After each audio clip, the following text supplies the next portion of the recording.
nigamuchirie serikali asokwa abanyanyimbo ribagali gutumika chinguru gwetania ekerengo nanya nabo nigagikirie gekore kyo guturbania umusangerekano ogashagwa ensemo ya Kariobangi nigo aenekia okobweterana eri gotinya obokoreri bw'abamireria be serikali. Hasa watu wa Mbeere North chungu mzima wako na uchungu mwingi, watu wa Malava. Yaani Ruto alitumia polisi kazi yao ni kusaidia magun wahuni. Yaani wahuni ni sehemu, imekuwa wahuni ni sehemu ya polisi, na hiyo tumeyakadiria, tumeyaona, we are going to deal with it. Alafu mengine ni direct voter suppression na mengine kama hayo. We are going to have a very clear, strong petition. In fact, if there was a way Ruto angekuwa na conscience kidogo, angesema hapa jameni, wachaneni nayo. So leo hii tena tukiwa hapa, tulikuwa tumeongea na ndugu yangu Rigathi Gachagua kwamba ataenda kwa maombi pale Kariobangi North, na mimi nikuja hapa tu initially kusema asante, kushukuru Mwenyezi Mungu. Wakisikia Gachagua ni tear gas.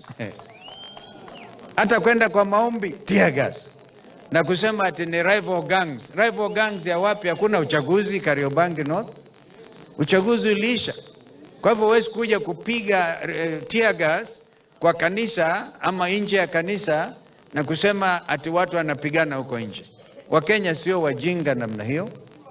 Wanajua kwa mfano ile contest, kama kuna wale watu ambao pengine hawakuridhika, wanajua haki zao za kikatiba.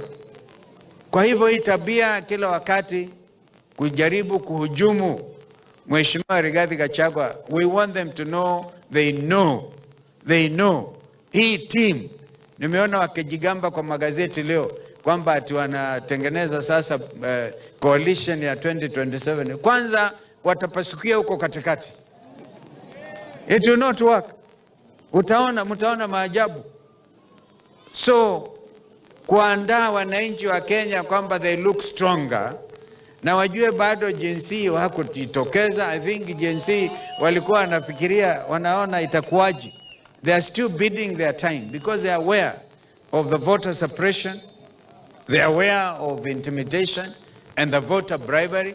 By the way, ijulikane hata hapa Ruto mwenyewe alipeana over 30 million shillings kwa kiti ya MCA hapa Mumbuni, na ndio tuliambia watu wetu hizo pesa kuleni tu, lakini muwafunze funzo.